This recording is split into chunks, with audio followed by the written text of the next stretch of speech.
welcome to the deep dive. You've shared some really interesting stuff about how we learn when multimedia is involved. We're going to jump straight into a core idea here, the cognitive theory of multimedia learning, or CTML. That's right, yeah.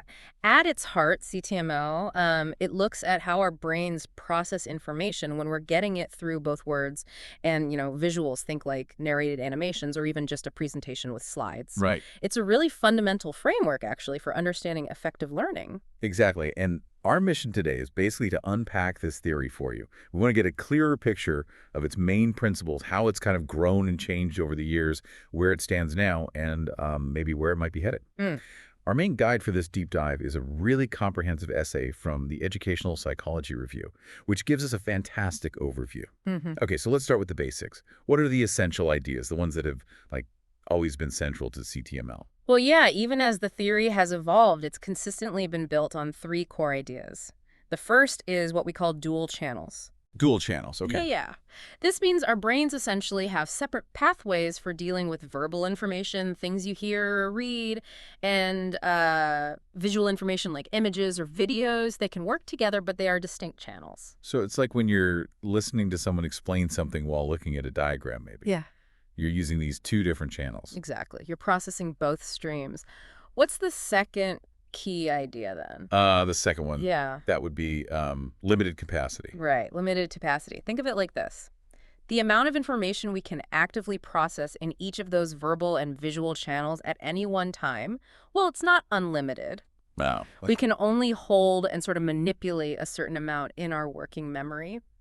And this limitation is really, really important when we think about designing, effective learning experiences. Right, so we can't just throw tons of information at learners, whether it's spoken or visual. Yeah. Our brains can only handle so much active processing at once. That makes sense. And what's the third core idea? The third is active processing. Meaningful learning doesn't happen just by, passively receiving information. Okay. It occurs when we actively engage with the material. This involves selecting the information that's relevant, organizing it into a coherent mental model, within each of those channels, and then integrating those verbal and visual representations with each other and with what we already know, our prior knowledge stored in long-term memory. So it's not just about absorbing facts. It's a much more constructive process, building understanding. And the essay points out that the real indicator of this meaningful learning is whether we can actually use that knowledge Right. in new situations. Precisely. Transfer. If you truly understand something, you should be able to apply it in a context you haven't encountered before. What's fascinating here, too, is how CTML connects with some really fundamental theories in psychology and how we think and learn. Yes, the essay touches on that. It compares these earlier theories to giants upon whose shoulders new theories don't stand, and positions CTML as kind of a new giant in the field. Can you tell us a bit more about those connections? Absolutely. CTML really builds on and expands concepts from, dual coding theory, which, like we just said, highlights those separate verbal and visual systems. Right. It also aligns with the multi-stage model of memory, recognizing the roles of our immediate sensory memory, our working memory, and long-term memory. And crucially, it draws heavily from cognitive load theory, which looks at how the demands placed on our working memory can impact how well we learn. These established frameworks really laid the groundwork. Okay, so CTML didn't just appear out of nowhere. It has this solid foundation in existing psychological theories. Now, the essay you shared also gives us some really interesting insights into how this theory itself was built. Apparently, it wasn't like a straight line. No, definitely not. Theory building rarely is, right? The author outlines 7 key insights about it, using CTML's development to illustrate each one. The first is the really crucial role of just, intellectual curiosity. Driven by a genuine desire to figure out how meaningful learning happens, and, importantly, how we can actually transfer what we learn.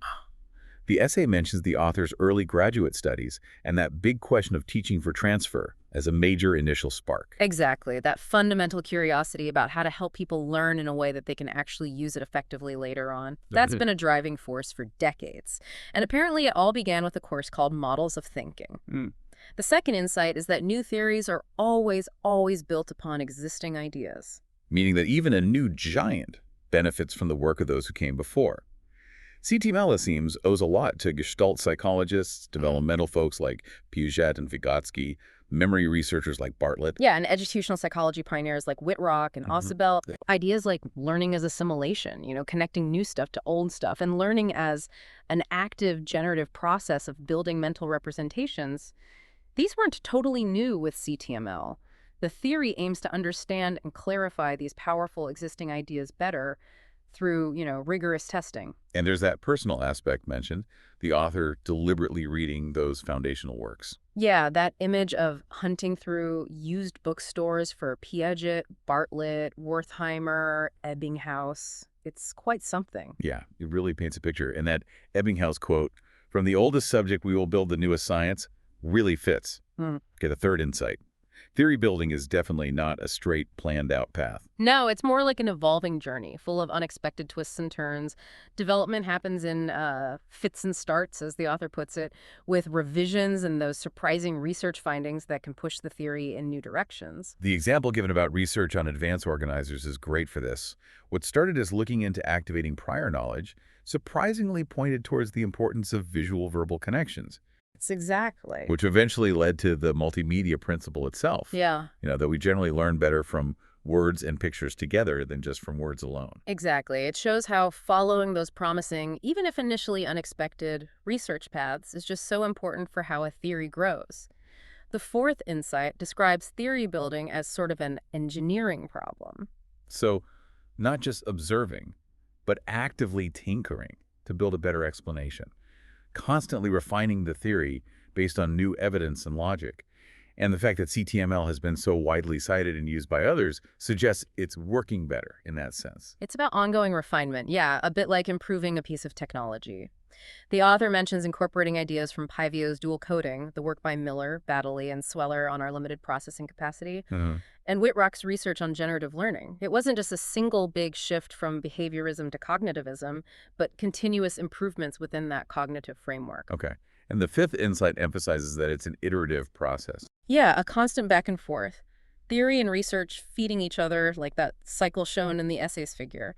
A theoretical idea sparks a research question, you test it, the data helps refine the theory, which might lead to new questions, and so on. And this cycle isn't solitary, right? It depends on discussions, bouncing ideas off colleagues. Oh, absolutely. Figuring out how to frame the theory, develop good questions, design solid studies, interpret the findings. It's very collaborative.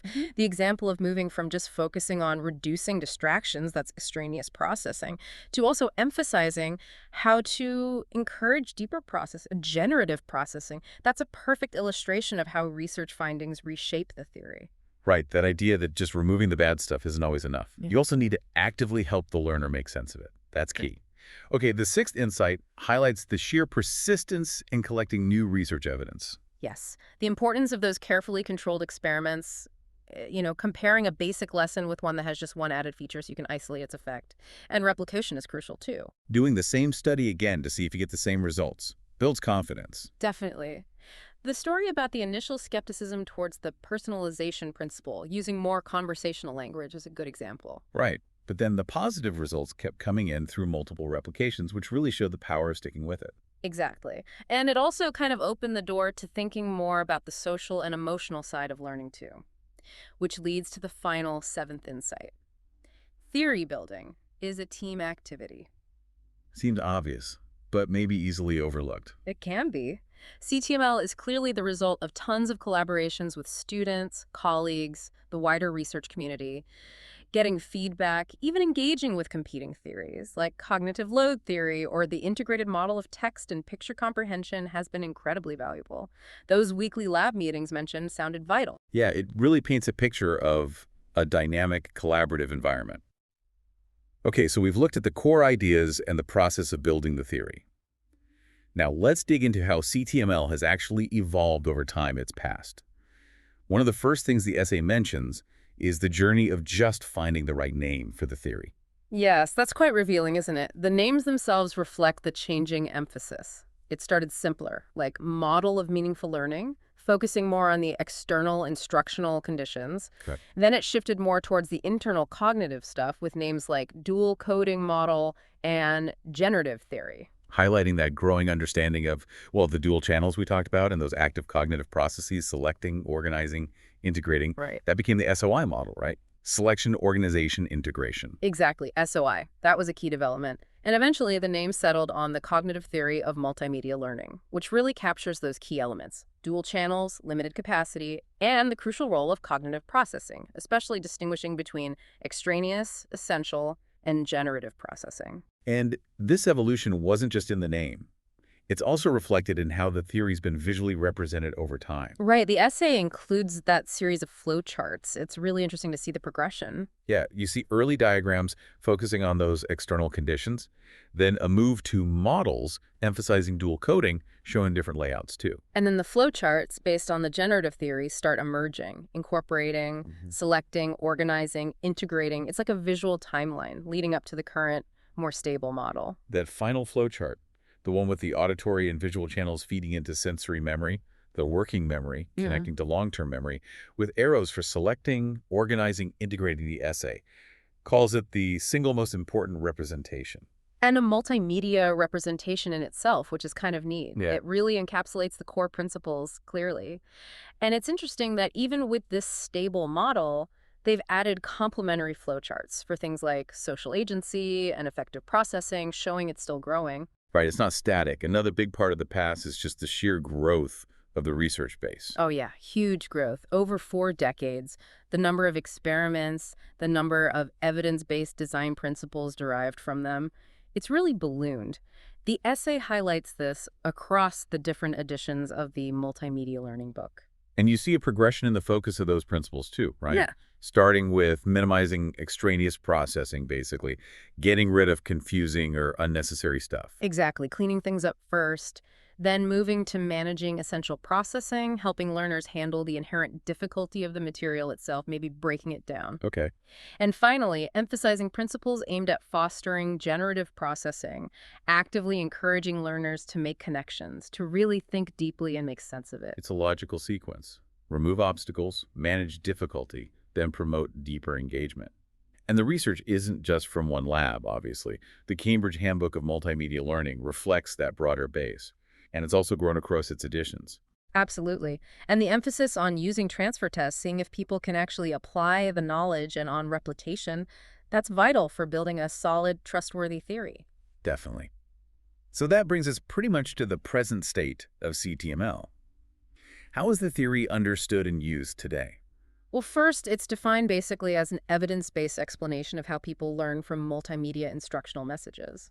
And a multimedia instructional message is pretty broad, right? Words and graphics intended to help learning. Could be a book, video, VR. Exactly. Any combination of words and pictures designed for learning. And it's important to remember, CTML focuses on the cognitive processes, not the specific delivery tech, which obviously changes all the time. Right, the underlying human learning mechanisms. Precisely. And those 3 guiding assumptions are still absolutely central. Dual channels, limited capacity, active processing. We've covered those. Oh. Then there are the 3 memory stores involved. Yep. Sensory memory, that very brief holding pen for incoming sights and sounds. Working memory, our conscious, limited capacity workspace where the thinking happens. And long-term memory, our vast permanent knowledge store. Okay, got it. The 5 key cognitive processes for meaningful learning. Right. Selecting words and selecting images, paying attention to the relevant bits, organizing words and organizing images, building coherent verbal and pictorial models in working memory. And then, crucially, integrating, connecting the verbal and pictorial models with each other, and linking them to relevant prior knowledge from long-term memory. That integration step sounds key for real understanding. It really is. It's where the sense-making solidifies. And all this processing, remember, happens within our limited cognitive capacity, which is affected by 3 types of demands or load. Okay, what are those again? Extraneous processing, or extraneous load, that's mental effort wasted due to poor design, confusing layouts, irrelevant stuff. The stuff we want to reduce. Exactly. Then there's essential processing, or essential load, that's the necessary mental work required just to understand the core complexity of the material itself. Some topics are just inherently difficult. Okay, unavoidable to some extent. Right. You manage it, maybe by breaking it down. And finally, generative processing, or germane load. This is the deep cognitive work involved in organizing and integrating the information, making sense of it, connecting it to what you know. This is the effort that leads to meaningful learning. And these 3 loads interact, Yeah. right? They all draw from the same limited pool of resources. Precisely. If too much capacity is taken up by extraneous load, there's less available for essential and, critically, for generative processing.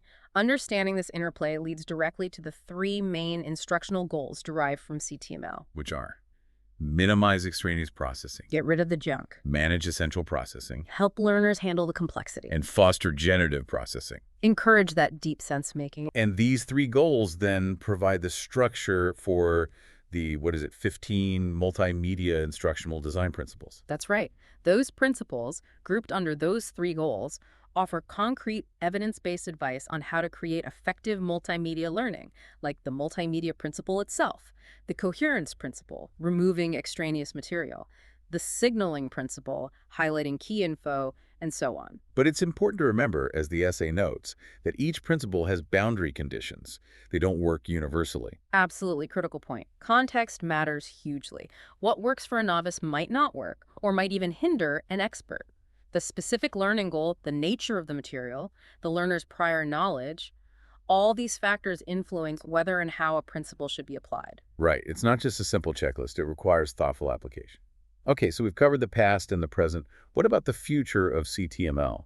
Where does the research seem to be heading? The essay points to several really interesting directions. One big area is the ongoing integration of factors beyond just the core cognitive processes. Expanding the model. Kind of, yeah. Incorporating things like social processes, for example.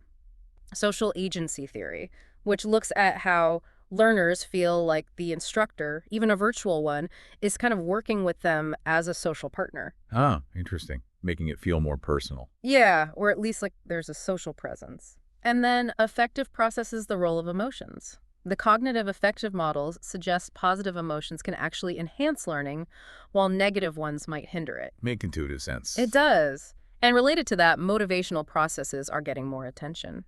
How things like self-efficacy, your belief in your ability to learn the material and anxiety impact learning, like in studies on learning statistics. Okay. And also metacognitive processes, how aware learners are of their own understanding, how they monitor their comprehension during the lesson. So the theory is becoming more holistic, acknowledging that learning isn't just cold cognition. It involves feelings, beliefs, self-awareness. Exactly. It's a richer, more complex picture. The essay explicitly mentions the need for more work incorporating theories of self-regulated learning and motivation to really understand how learners manage their own learning journey within multimedia environments. Right.